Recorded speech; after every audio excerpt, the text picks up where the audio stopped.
तो जनाब सबसे पहले बात करते हैं वैक्सीन के हवाले से, और वैक्सीन भी पोलियो वैक्सीन की बात नहीं करें, हम आपके सामने बात करें कोरोना वैक्सीन की। कोरोना वैक्सीन के हवाले से इंतजार किया जा रहा था कि कब आओगे, मोरा तुम बिन जिया उदास है, तो उस वैक्सीन के जो साइंसदान उन्होंने कहा फाइनली कोई टेंशन नहीं ले, हम हाजिर खिदमत हैं। सबसे पहले जनाब फाइजर और बायोएनटेक की जो वैक्सीन है ये मंजर आम पे आई है, और बरतानिया दुनिया का वो पहला मुल्क बन गया है जिसने इस वैक्सीन के इस्तेमाल की बाकायदा तौर पर इजाजत दे दी। बिल्कुल, और आइंदा हफ्ते से अब बरतानवी शहरी कोरोना वैक्सीन इस्तेमाल कर सकेंगे। ये अमल आइंदा हफ्ते से शुरू हो जाएगा। फाइजर और बायोएनटेक की वैक्सीन के हंगामी इस्तेमाल की मंजूरी दी गई है, और इसके साथ साथ अब चीन ने भी दुनिया भर में मुल्कों को फराहम करने के लिए कोरोना वायरस की वैक्सीन बहुत बड़ी तादाद में उसकी लाखों खुराकें तैयार कर ली गई हैं। तो हम ये भी उम्मीद कर सकते हैं कि पाकिस्तान में भी ये वैक्सीन जल्द दस्तयाब होगी। बहुत उम्मीद है, क्योंकि पाकिस्तान जो चाइना में जो वैक्सीन तैयार हो रही है उसका जो थर्ड फेज का ट्रायल है, पाकिस्तान उसमें पार्टनर है, और बहुत सारे लोगों ने उसके लिए खुद को वॉलंटियर किया। 5000 लोगों ने खुद को वॉलंटियर किया था उसके ट्रायल के लिए। तो उस वैक्सीन के आने के बाद यानी पाकिस्तान की भी पोजीशन बेहतर हो जाएगी, पाकिस्तान को भी वो चीनी वैक्सीन मिल सकेगी।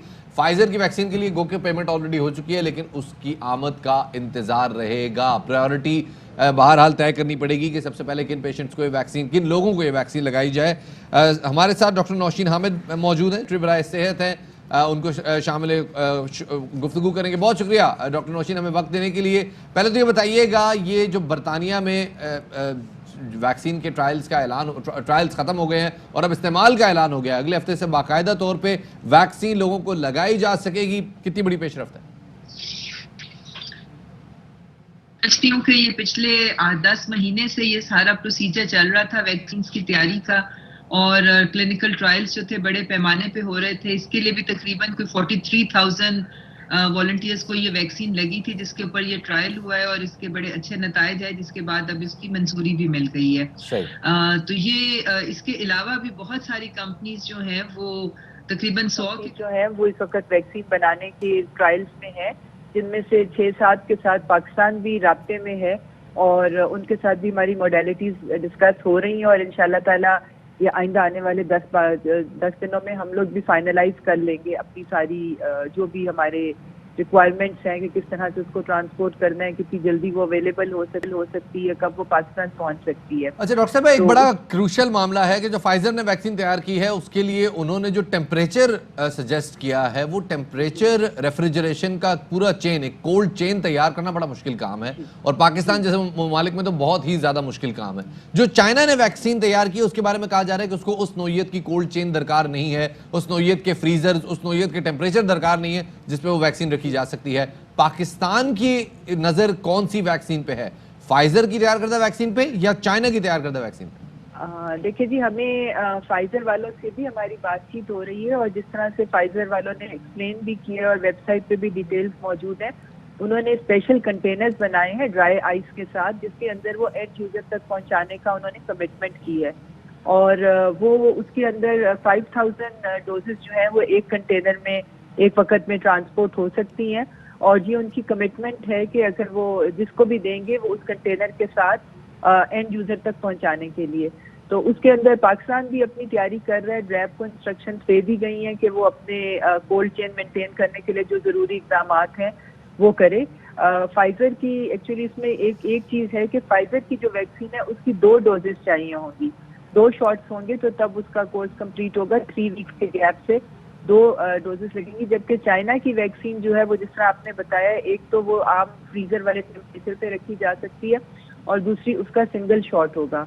और चूंकि उसके क्लिनिकल ट्रायल्स पाकिस्तान में हो रहे हैं और वो भी तकरीबन कंप्लीशन की तरफ अपने फाइनल स्टेजेस में है, तो हमें उम्मीद है कि वो हमें बहुत बड़ी तादाद में ज़्यादा जल्दी मिल जाएगी। बहरहाल ये सारी चीजें जो हैं ये 3-4 महीने से मिनिस्ट्री ऑफ हेल्थ जो है, और डॉक्टर साहब, ये जो चाइना की वैक्सीन है ऑलरेडी अपना तीसरा मरहला मुकम्मल कर चुकी है, तो अब ये मार्केट में कब तक अवेलेबल होगी और हमें कब तक उम्मीद करनी चाहिए कि ये वैक्सीन हमें दस्तयाब होगी? इंशाल्लाह ताला जी ये 2021 के फर्स्ट क्वार्टर में हमें बहुत उम्मीद है कि हमारे पास से कुछ वैक्सीन जो हैं वो आ जाएंगी, और इसके लिए प्रायोरिटी भी सेट कर ली गई है कि पहले मरहले में ये जो हमारे हेल्थ लाइन जो front line health care workers हैं जो डायरेक्टली इस वक्त कोरोना पेशेंट्स को डील कर रहे हैं और उनसे कांटेक्ट में है, तो फर्स्ट प्रेफरेंस जो है पहले फेज में जो है वो हमारे हेल्थ केयर वर्कर्स को लगाई जाएगी, जिसमें डॉक्टर्स, नर्सेज और पैरामेडिकल स्टाफ होंगे। और फिर सेकेंड फेज में जो है हमारे सीनियर सिटीजन, क्योंकि वो ज्यादा वल्नरेबल होते हैं और उनकी बिल्कुल सही। और नौशीन साहिबा, आम आवाम के लिए कब तक ये आम आवाम की रेंज में कब तक आ सकेगी ये? देखिए जी, अभी तक जो सारी बातचीत चल रही है, हमें उम्मीद है कि सेकेंड क्वार्टर ऑफ 2021 जो है उसके अंदर ये पॉपुलेशन को लगनी शुरू हो जाएगी, मगर ये थोड़ा सा टाइम लेगी और सारों बिल्कुल टाइम लेगी। और क्या इकोनॉमिकल होगी? जी, गवर्नमेंट की तरफ से तो ये vaccine free of cost provide की जाएगी पॉपुलेशन को, लोगों को, शहरियों को हुकूमत जो है वो फ्री ऑफ कॉस्ट जो है वो सबको लगाएगी। Incredible. और जी, और इंशाल्लाह एक कोवैक्स का प्लेटफॉर्म है जो कि एक इंटरनेशनल कोलैबोरेशन प्लेटफॉर्म है WHO और गावी के ताउन से जो बना है, जिसमें 184 कंट्रीज तकरीबन उसकी मेंबर हैं, पाकिस्तान भी उसका मेंबर है। तो उस प्लेटफॉर्म से भी हमारी उससे कमिटमेंट है कि वो हमारी 20% पॉपुलेशन को वो वैक्सीन जो है प्रोवाइड करेंगे in the last half of 2021। चलें जी, हम दुआ करते हैं कि अल्लाह पाक इस वैक्सीन का मरहला जल्द से जल्द मुकम्मल करवाए। और आप फर्स्ट क्वार्टर की बात करें, हम चाहेंगे कि अगले साल के पहले महीने में ये वैक्सीन पाकिस्तान में दस्तयाब हो जाए। बहुत बहुत शुक्रिया जी। डॉक्टर नौशीन हमारे साथ मौजूद थी, सेक्रेटरी सेहत है, हमारे साथ इस शो में अक्सर आती रहती हैं और बात करती रहती हैं और वैक्सीन के मामले पर एक बड़ा अहम किरदार अदा करी है। बहुत बहुत शुक्रिया जी बाखबर सवेरा को अपना वक्त देने के लिए। आगे बढ़ते हैं जनाब। बिल्कुल, और कोरोना के वैक्सीन के हवाले से तुमने बात की, लेकिन